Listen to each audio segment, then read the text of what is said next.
Hi.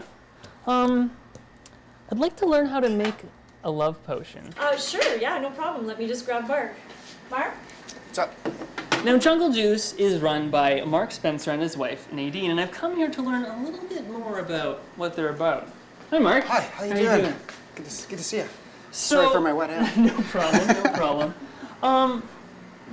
What is Jungle Juice all about? What do you guys do here?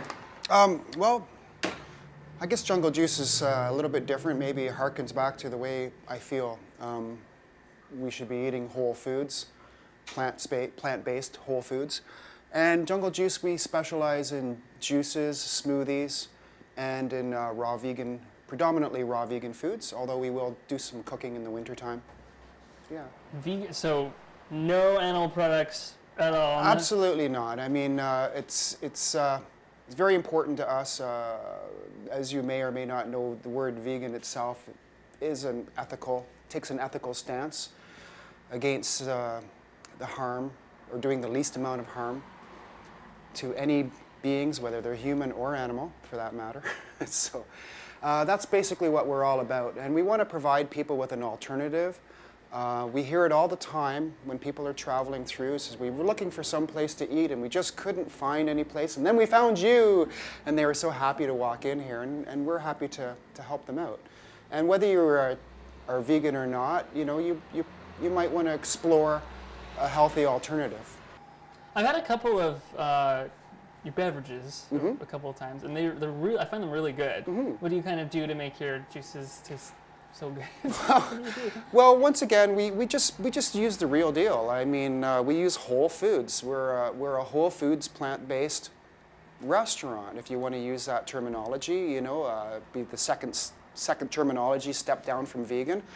But whole foods are just simply foods in their unadulterated form. Now, in order to preserve some foods, we do have to do some freezing, for example. So we freeze fruits, and it brings out that, for a smoothie, it brings out that icy kind of shake-like texture, right? And we add juices into our smoothie, or we add milks like nut milks and seed milks into our smoothie. We make them ourselves. We don't buy them from a store, pre-packaged, pasteurized, and so on. So less than what it is. We make it ourselves, so we have, once again, it can impart to you, the customer, full nutrient value. So you guys make something like almond milk yourself here? Yeah, definitely, yeah. How do you make almond milk? So what we have here is we have approximately a cup of almonds. Okay. Now, there's a little bit of pre-preparation that you have to think about.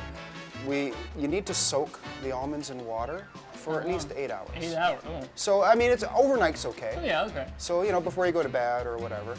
And the reason we soak the almonds is because if you understand that a nut is a seed. We always say nuts and seeds, but a nut really is a seed.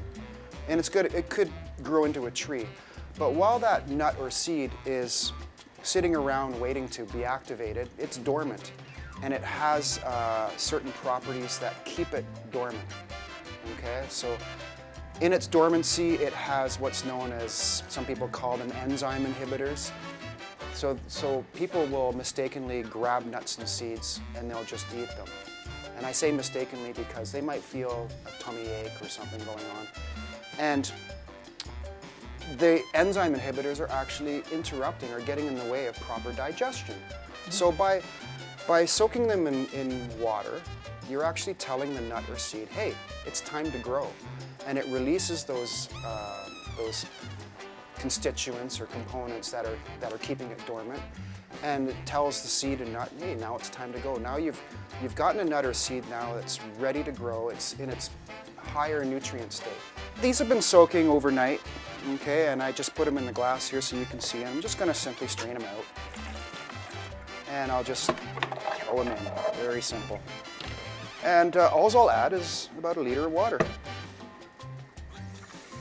That's it.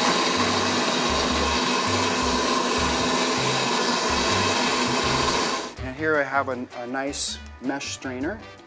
If you can find these anywhere, really, at health food stores or whatnot. You might call it a nut strainer or a mesh bag. Very fine. Okay, and I'm just going to simply pour that into it. And you can see the nice milk consistency.